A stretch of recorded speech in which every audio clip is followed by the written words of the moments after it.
Alors, je rentre actuellement de ma séance de thérapie et ça s'est vachement bien passé, merci d'avoir demandé. Parce que oui, les thérapeutes aussi ont le droit d'aller en thérapie. Au contraire même, c'est recommandé. C'est recommandé qu'on aille bien ou pas bien. D'ailleurs, la question que les gens se posent souvent, c'est est-ce que ça vaut la peine d'aller en thérapie quand ils vont bien? Spoiler, la réponse est oui. Et comme c'est le sujet de la vidéo, si vous le saviez déjà, bah barrez-vous. Non, je rigole, restez avec moi jusqu'à la fin.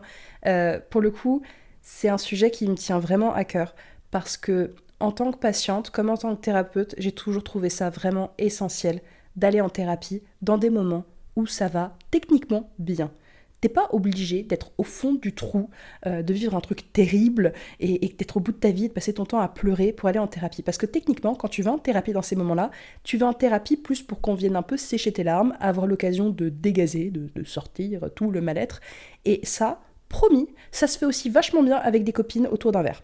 D'un verre sans alcool, s'il vous plaît, faites attention à vous et à votre santé, surtout quand on va pas bien, c'est pas le meilleur moment pour boire, mais en tout cas, ça se fait bien avec un câlin, ça se fait bien en fait quand vous allez être soutenu. Être soutenu, c'est cool, mais personnellement, quand c'est un moment où ça va pas bien, mais que je gère, je vais pas en thérapie parce que c'est plutôt le moment où je vais gaspiller mon argent à quelqu'un qui peut juste me soutenir à ce moment-là, mais qui peut rien faire pour moi. Genre, il y a des moments, t'es triste et c'est normal que tu sois triste. Et techniquement, voilà, tu fais les bonnes choses, ça va passer. Et bien évidemment aussi que quand t'as la tête sous l'eau et que tu sais pas trop comment te démerder, mais c'est évidemment une bonne chose d'aller en thérapie. Mais ça, tout le monde le dit, donc j'ai pas forcément besoin d'en faire des casses ici. Par contre, un truc qu'on sous-estime vachement, c'est d'aller en thérapie quand ça va bien. J'espère que vous me pardonnerez parce que je crois que je parle encore un peu du nez, je suis malade. C'est pour ça que je suis en train de filmer une vidéo plutôt que d'aller danser le Lindy Hop. J'ai le seum, mais j'ai pas envie de contaminer les gens, donc je vais être sage. Et pour le sujet qui nous intéresse ce soir, c'est pourquoi est-ce que là, alors même que je suis thérapeute et que je vais techniquement, franchement, pas trop mal, bah je vais quand même en thérapie. C'est que premièrement, il y a des moments de ta vie où t'as besoin de pas être seul face aux grandes décisions que tu prends, face aux tournants de ta vie, face aux besoins de réflexion, de prendre du recul. Et c'est vachement pratique de faire ça avec quelqu'un. D'autant plus un quelqu'un qui n'est pas spécialement impliqué dans ta vie, qui a moins de biais sur toi, dans comment il va pouvoir te regarder, qui a moins de risques à te dire des choses, parce que techniquement, au pire, bah, si tu l'aimes plus, mais c'est pas très grave, il va s'en remettre, des patients, il en aura d'autres, alors qu'un pote qui a pas envie de te perdre ou qui a pas envie de te blesser, il va pas forcément oser aller jusqu'au bout avec toi dans les choses sur lesquelles tu pourrais merder. Donc c'est cool d'avoir déjà un regard extérieur, mais où t'es pas tout seul non plus. Ce combo de chaleur mais recul, c'est quand même assez rare d'avoir ça autour de soi. C'est précieux. Et donc, forcément, bah, je trouve que c'est cool de l'avoir en thérapie. Là, je suis dans un moment où c'est un gros tournant dans ma vie. Il se passe vraiment plein de choses. Je cumule vraiment des trucs pas cool, des trucs très cool, des grands changements qui vont venir. Et forcément, bah, ça va remuer plein de merde. Plein de trucs joyeux aussi. Mais je vous le dis des fois dans les vidéos, l'anxiété et l'excitation, c'est vraiment les deux revers de la même pièce. Et quand il y a beaucoup des deux comme ça, qu'on secoue très très fort, et ben ça devient difficile de gérer toute l'énergie que ça provoque. Aller en thérapie, pour moi, c'est un super moyen aussi de canaliser ça. C'est le deuxième point, c'est que donc non seulement vous n'êtes pas tout seul et avec quelqu'un qui a une place assez cool pour pouvoir venir observer, décortiquer avec vous et voir un peu plus où vous en êtes, où vous avez envie d'aller. Et deuxièmement, c'est que bah, c'est un moment où vous allez pouvoir choisir vraiment où est-ce que ça vaut la peine que je mette mon énergie. Moi qui pars un petit peu dans tous les sens là, bah, j'aime bien avoir l'occasion d'identifier un plan.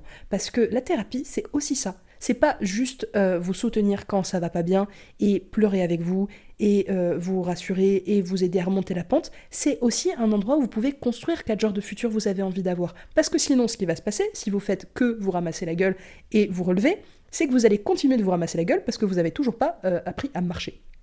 Donc j'aime bien aller en thérapie pour apprendre à marcher, pour essayer de trouver des manières de faire avec mon quotidien qui sont différentes de toutes celles que j'ai pu rencontrer jusqu'à présent et qui peut-être vont me permettre bah, de mieux faire, de pas retomber dans des travers dans lesquels j'ai tendance à tomber 50 fois. Là justement, bah, je suis en thérapie parce que dans ce nouveau départ-là, j'ai pas envie de refaire les mêmes conneries. C'est bon, j'ai passé 10 ans à faire notamment une connerie que je voudrais bien trouver le moyen de faire disparaître de ma vie. Et cette fois-ci, je veux faire différemment. Mais jusqu'à présent, alors même que je suis franchement pas stupide comme personne et que mon boulot c'est d'aider les gens, je vois bien que même en sachant ce que c'est, bah j'y retourne.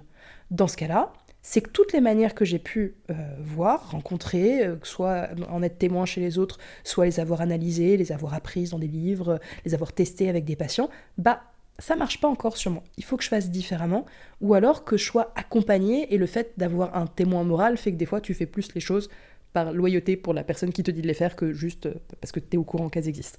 Donc pour le coup, je suis quelqu'un d'assez scolaire et loyal, et ça m'aide d'avoir quelqu'un qui force un peu. Ça va me permettre de mettre en place des nouvelles choses dans ma vie que j'aurais pas forcément mises en place toute seule. Et donc pour moi, la thérapie, c'est le deuxième point, c'est l'occasion de construire, vraiment, de canaliser cette énergie-là dans un moment qui techniquement va bien, mais où justement vous êtes en meilleur état, et d'aller faire ça. Et le troisième point, c'est que même si ça va bien, eh bah, c'est pas du luxe. Ou alors c'est un luxe qui vaut vraiment la peine de s'offrir. Genre vraiment, ça en vaut la peine. Personnellement, je bois pas trop de verre, je m'achète pas trop de fringues. D'ailleurs, j'ai rigolé parce qu'avant de tourner cette vidéo, je me suis rendu compte que j'ai des trous dans ma robe. Donc la preuve en est, je crois que j'en ai un aussi ici que j'ai rapiécé. Je mets pas ma thune dedans. Je mets ma thune sans jamais regarder les prix dans la bouffe et dans la santé. Et santé, ça comprend aussi pour moi santé mentale. Je regarde pas les prix là-dessus. Et s'il faut que je mange des pâtes, bah je préfère manger des pâtes même. Et aller bien. Et prendre des bonnes décisions dans ma vie qui vont me permettre de remonter la pente sur plein de choses et d'arrêter de manger des pâtes. Des fois, on se fait trop confiance comme ça, à se dire « oui, mais c'est bon, je vais gérer, j'ai besoin de personne, etc. » Et oui, sans doute, je remets même pas ça en cause, ça se trouve, oui, vous allez gérer. C'est juste que c'est quand même con de gérer un truc en 10 ans qui aurait pris 3 séances. En fait, c'est dommage. C'est pour moi, entre guillemets, du gaspillage de temps de vie. Et je suis pas en train de vous dire c'est ça pour tout le monde. Ce point-là, il est quand même un peu plus personnel, hein, donc m'attaquez pas là-dessus, s'il vous plaît. Mais j'ai tellement envie de profiter pleinement des trucs incroyables qu'il y a dans la vie, parce que pour le coup, j'ai beaucoup de défauts, mais c'est très facile pour moi de trouver du sens et de l'amusement dans le quotidien. Et il y en a tellement que j'ai pas envie d'être embarrassée de tout le mauvais pendant 20 piges sous prétexte que j'ai envie de me la péter et de dire ouais c'est bon je m'en suis sortie toute seule, vous avez vu j'ai un gros cerveau. Non, on s'en fout du gros cerveau, on va aller demander de l'aide s'il faut, parce que si la personne elle peut te faire ça en 2-2, bah autant qu'elle le fasse et que ça te coûte pas grand chose et que derrière tu puisses continuer à avancer sur toutes les étapes d'après. Et même toi, si t'avances, si tu deviens meilleur dans ton quotidien, bah tu vas pouvoir aider les autres gens autour de toi. Bien évidemment que les gens qui t'aident dans la vie, c'est pas juste le thérapeute et personne d'autre. Je vous l'ai dit tout à l'heure, même pour le soutien, je préfère prendre du soutien auprès des proches autour de moi que forcément d'une aide thérapeutique. Mais bref, voilà, ce que je veux vous dire au travers de cette vidéo-là, qui n'était pas censée être longue, c'est juste que c'est personnel, tout ce que je vous partage là. C'est des manières dont je peux observer la thérapie et où j'ai appris au fur et à mesure à me rendre compte que, thérapeute ou pas thérapeute, d'aller bien ou d'aller pas bien, c'est un terrain qui est vraiment trop chouette pour apprendre, pour comprendre, pour remettre en jeu des choses, pour pas être seul face à l'adversité, pour vraiment prendre du recul sur votre vie. Il y a tellement de trucs géniaux que vous pouvez faire et vous avez le droit de venir avec votre demande. Quand vous arrivez chez un thérapeute, vous pouvez venir en disant « je vais pas bien, aidez-moi à aller mieux et conduisez ma voiture, faites ça à ma place parce que je suis pas foutu de le faire ». Mais vous pouvez aussi dire « j'ai besoin d'avoir un partenaire qui va chercher avec moi ». Et vraiment, payer pour cet espace, c'est hyper important. Vous offrir ce luxe-là et vous dire je veux me faire passer en priorité, je veux faire passer ma vie en priorité, je veux m'offrir le fait d'aller bien, et ça passe souvent par pas être tout seul sur le chemin. Vous allez gagner du temps, vous allez gagner de l'énergie, et si vous n'êtes pas sûr de si ça vous ferait du bien ou pas, y a un truc vachement cool, c'est d'essayer. Genre vraiment, chercher quelqu'un qui va pouvoir peut-être vous parler, regarder sur les sites internet, demander à des gens s'ils ont des bonnes recommandations à vous faire. Si vous voyez comme ça quelqu'un qui vous appelle un peu parce que sa manière de parler vous plaît, parce que la manière dont il raconte son parcours ou dont il parle de la thérapie vous fait vous dire que vous seriez à l'aise avec cette personne-là, allez tester de faire une séance. Si c'est une séance comme ça, vous avez le droit de repartir si vous n'êtes pas content et de plus jamais revenir, tout va bien. Il y a même des thérapeutes qui font des séances d'essai gratuites. Donc voilà, il y a vraiment de quoi faire pour tout le monde, mais allez jeter un œil et essayez de trouver, même en switchant de thérapeute comme ça, quelqu'un avec qui vous vous sentez bien. C'est un bon repère de confiance. Ce qui fait que même quand techniquement vous en avez plus besoin ou plus envie et que vous n'êtes pas là, vous savez qu'il y a un filet de sécurité et que si jamais il y a une galère à un moment donné, vous savez où aller. Moi pour le coup, en ce moment, je sais vers qui j'ai envie d'aller si j'ai besoin, et des fois je peux m'en servir et des fois je m'en sers pas, mais c'est un outil, c'est un terrain, c'est une relation, c'est quelque chose qui va être fiable dans votre vie et qui va vous permettre de vous raccrocher aux branches. Vous n'imaginez pas à quel point le bonheur peut être parfois vachement plus déstabilisant que d'aller mal. Parce que On a tous un peu l'habitude de vivre de la merde. Il y a plein de gens qui vont pas bien, qui ont l'habitude d'aller pas bien, parce que ça traverse depuis l'enfance et il s'est passé plein de trucs dans leur vie. Mais ces gens-là, ils sont parfois vachement plus bouleversés d'aller bien que d'aller pas bien, parce que c'est un terrain qui est juste inconnu. Et c'est pas si facile que ça de continuer d'aller bien quand t'as toujours eu l'habitude d'aller pas bien. J'en ai vu plein, même des patients qui... Et puis en fait, je peux cacher derrière les patients, mais j'ai fait ça aussi, hein, donc il y a vraiment aucun jugement. Qui se planquent derrière un genre de sabotage, parce que c'est tellement insupportable d'aller bien, parce que soit ils ont tellement peur de le perdre, soit ils savent plus quoi faire, ils culpabilisent tout le temps, ils ont l'impression de pas le mériter, mais il y a quelque chose de très très très inconfortable qui fait qu'ils préfèrent autant vite aller mal pour retrouver dans un terrain familier. Genre, aller mal, ça je sais faire, ça je sais comment on fait quand c'est la merde, mais je sais pas comment faire quand ça va bien. Donc pour éviter aussi ça, vraiment, même quand ça va bien, c'est cool d'aller entretenir un peu ce truc-là, d'aller fixer le bon, d'aller trouver votre place là-dedans, pour qu'au fur et à mesure, en fait, vous soyez toujours au courant de qui vous êtes, de ce que vous aimez, de ce que vous aimez pas, de où vous avez envie d'aller, et de qu'est-ce qui vous permettrait d'y aller encore mieux et encore plus vite. Et on est aujourd'hui dans une société où on passe un peu trop de temps tout seul, et où le mot « je » revient de plus en plus.